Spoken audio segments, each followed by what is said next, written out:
City English school system गिरजा road Rawalpindi. आऊज़ु बिल्लाहि मिनश्शैतानिर्रजीम बिस्मिल्लाहिर्रहमानिर्रहीम। रब्बी इश्रह ली सदरी व यस्सिर ली अमरी वहलुल उक़दतम मिन लिसानी यफ़क़हू क़ौली वक़ुल रब्बी ज़िदनी इल्मा रब्बी ज़िदनी इल्मा रब्बी ज़िदनी इल्मा। आमीन। अस्सलामु अलैकुम वरहमतुल्लाहि वबरकातुहू। प्यारे बच्चों, क्या हाल है आप सबका? आज का जो हमारा उन्वान है वो है इल्म की फ़र्ज़ियत और फ़जीलत कुरान और हदीस की रोशनी में। तो अपने उन्वान में आज हम कुरानी आयात की रोशनी में इल्म की फ़र्ज़ियत और फ़जीलत पढ़ेंगे इंशाअल्लाह, और फिर नबी पाक के फ़रामीन पढ़ेंगे कि उन्होंने इल्म के बारे में क्या फ़रमाया। जैसा कि आप सब जानते हैं कि पहली वही जो थी वो भी इल्म के उन्वान पर नाज़िल हुई थी।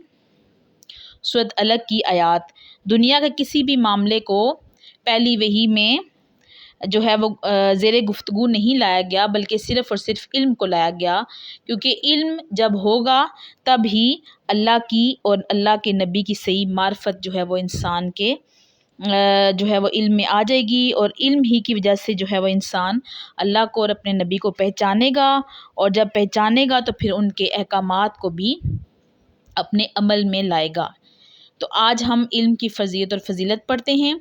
अपनी किताब इस्लामियात लाज़मी का सफ़ा नंबर 100 खोलें। कुरान मजीद की रोशनी में इल्म की अहमियत बयान करें। जब कुरान मजीद का लफ्ज़ आ गया तो हमें कुरान की आयात का हवाला देना होगा, और हम हर एक आयत को जो है वो फिर हेडिंग भी बना लेते हैं तो ज़्यादा अच्छा लगता है। तो हमने जब इस क्वेश्चन को लिखना होगा तो हमने कुरानी आयात का हवाला देना होगा। अगर तो आपको अरेबिक नहीं याद हो सकती तो कम से कम तर्जुमा आपने जैसा लिखा होता है वैसे का वैसा याद करना होता है, उसमें कोई कमी पेशी नहीं हो सकती। सबसे पहले इल्म के मानी आ गए, उसके बाद पहली वही सूरत अलग की आयात और जो कि इल्म के बारे में थी, उसके बाद अल्लाह का एहसान, इसमें भी जो है वो सूरत अलग की आयात के बारे में ही कहा गया कि अल्लाह ताला ने बहुत बड़ा एहसान किया कि हमें तमाम मखलूक़ात से जो है वो अफजल कर दिया इल्म देकर। फिर खलीफा यानी नायब बनाया अपना, अशरफुल मखलूक़ात, आलिम और जाहिल का फ़र्क, जदीद उलूम की तरगीब। अल्लाह का खौफ, अल्लाह ने फरमाया कि अल्लाह के बंदों में से अहले इल्म ही अल्लाह से डरते हैं, यानी अल्लाह का खौफ भी इल्म वालों के अंदर होता है। फिर इल्म में इजाफे की दुआ, वकुल रब्बी ज़िदनी इल्मा, जो हम अक्सर पढ़ते हैं। ये आयत है और अक्सर बच्चे इसको हदीस लिखते हैं, लेकिन ये आयत मुबारका है। और दुआ कीजिए कि ऐ मेरे परवरदिगार मेरे इल्म में इजाफा फरमा। नबी करीम अक्सर और बेशतर ये दुआ फरमाया करते थे। उसके बाद सवाल नंबर 2 आ जाता है कि अहादीस की रोशनी में असूल इल्म की अहमियत पर नोट लिखें। जब कहीं पे भी अहादीस की रोशनी आएगा तो फिर आपने उसमें नबी पाक सल्लल्लाहु अलैहि वसल्लम के फ़रामीन लिखने हैं। अब जब ये क्वेश्चन आप लिखने बैठेंगे तो सबसे पहले इल्म के मायने जो पहले को सवाल में है वही आपने यहाँ पे भी सबसे पहले लिखने हैं, फिर अहादीस का हवाला देना है, और हर हदीस को फिर हम इसी तरह हेडिंग बनाते जाएंगे। मनसब नबूवत, नबी पाक ने बहुत ही फ़ख्र से कहा इन्नमा बुइसु मुअल्लिमा, कि बेशक मुझे मुअल्लिम बनाकर भेजा गया। लाजमी तालीम, तलबुल इल्म फ़रीज़तुन अला कुल्ली मुस्लिम, की इल्म हासिल करना हर मुसलमान का फ़र्ज़ है। यानी फ़र्ज़ है, फ़र्ज़ ऐसी चीज़ होती है कि जिसकी कोई छूट नहीं होती। तो हर इंसान को जो है वो जितना वो उसको जितनी अल्लाह ताला ने इस्तात दी है, जितना उसके पास माल दौलत है, इतना वो इल्म की राह में ख़र्च करेगा इल्म हासिल करने के लिए। उसके बाद गुमशुदा मेरास, मुसलमानों के लिए इल्म का असूल इस कदर अहमियत रखता है कि नबी करीम ने इल्म के बारे में फरमाया कि इल्म मोमन की गुमशुदा मिरास है। मिरास का मतलब ये होता है कि जो चीज़ हमारे विरसे में मौजूद हो, यानी जिसके ऊपर हमारा पूरा का पूरा हक हो। तो नबी पाक ने कहा कि मोमन का हक जो है वो इल्म पर है, उसे जहाँ से भी इल्म के मोती, हिकमत के मोती मिलेंगे वो ज़रूर उनको चुन लेगा, यानी वो इल्म हर हाल में हासिल करेगा। इल्म जो है वो सिर्फ़ और सिर्फ स्कूल कॉलेज में जाना नहीं, बल्कि इल्म तो हर एक चीज़ जो हम अच्छी और अदाब सीखते हैं वो इल्म में शामिल होते हैं। उसके बाद गोद से गोर तक, यानी कि माँ की गोद से लेकर कब्र में उतरने तक इंसान जो है वो इल्म हासिल करता रहता है। उसके बाद सफ़ा नंबर 102 पर देखें, तरक्की का जीना, यानी तरक्की जो है वो कौमें वही करती हैं जिनके अंदर इल्म होगा। जाहिल कौमें कभी भी दुनिया के इल्म के लिहाज से और इस्लाम के इल्म के लिहाज से, दीन के इल्म के लिहाज से कभी भी वो तरक्की नहीं कर सकती जिनके पास इल्म नहीं होगा। अशाते इल्म, और इसमें बहुत ही खूबसूरत हदीस की बल्लिगु अन्नी वलौ आया, कि नबी पाक ने फरमाया कि मुझसे अगर एक आयत भी सुनो तो उसे दूसरों तक ज़रूर पहुंचाओ। इल्म हासिल करना सिर्फ ये नहीं कि खुद हासिल करें, बल्कि जो सीखा वो दूसरों को भी सिखाना है, वो भी फ़र्ज़ हो जाता है इंसान के ऊपर। उसके बाद है مجالس علم یعنی نبی پاک نے علم کی مجالس کو جو ہے وہ ذکر کی مجالس کے اوپر فوقیت دی۔ اس کے بعد نفع بخش علم کی دعا، آپ اکثر دعا کیا کرتے تھے کہ اللہم انی اسألک علما نافعا، کہ اے اللہ میں تجھ سے نفع دینے والے علم کی درخواست کرتا ہوں۔ سوال نمبر 3 لکھیں، قرآن و حدیث کی روشنی میں علم کی فضیلت بیان کیجیے۔ دوبارہ سے علم کے معنی آگے۔ اب ہم نے پہلے سوال میں قرآن کی آیات پڑھی تھی، دوسرے سوال میں احادیث مبارکہ پڑھی تھی، تو ان دونوں سوالوں کو آپ ملا کر بھی اس کا جواب لکھ سکتے ہیں، بلکہ یہاں پہ بھی تقریباً وہی ہیڈنگ ہے جو پیچھے ہم 2 سوالوں میں پڑھ چکے ہیں، تو اس لیے زیادہ پریشان ہونے کی ضرورت نہیں ہے۔ اگر آپ کے پہلا سوال اور دوسرا سوال اچھے تیار ہو گئے تو تیسرا سوال بھی اس کے ساتھ ہو ہی جائے گا۔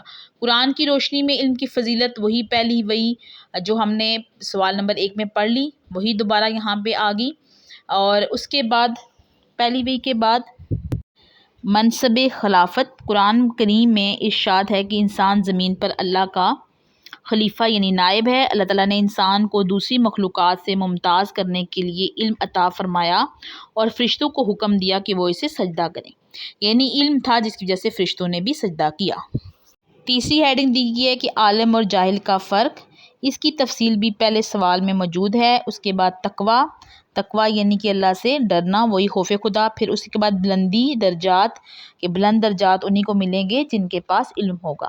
پھر حدیث کی روشنی میں منصب نبوت، اصول علم کی تاکید، اور اس کے بعد صفحہ نمبر 104 پر آپ دیکھیں کہ فروغ علم، یعنی نبی کریم نے فروغ علم کے لیے ذاتی طور پر کئی ایک عملی اقدامات کیے۔ فروغ علم کا مطلب یہ ہے کہ علم کو پھیلانا۔ آپ نے مسلمانوں کو حکم دیا کہ وہ پوری تندہی اور سرگرمی کے ساتھ علم حاصل کریں اور اسے دوسروں تک پہنچائیں۔ آپ نے فرمایا کہ کسی کو علم سکھانا صدقہ ہے، یعنی جو علم ہم نے سیکھا وہ ہم دوسروں تک پہنچائیں گے، کیونکہ امر بالمعروف اور نہی عن المنکر کا جو فریضہ ہے وہ امت محمدیہ کے اوپر لازم ہے، نیکی کا حکم اور برائی سے روکنا۔ آگے ہے جی مجالس علم جو ہم پیچھے پڑھ چکے ہیں۔ باعث نجات، علم انسان کی نجات کا باعث ہوتا ہے کہ نبی کریم نے فرمایا کہ دنیا کی ہر چیز علماء کی مغفرت کے لیے دعا کرتی ہے، یعنی جب علم ہم حاصل کریں گے تو پھر علم جن جن تک ہم پہنچائیں گے وہ سب مل کر ہماری نجات کا سبب بنیں گے آخرت میں انشاءاللہ۔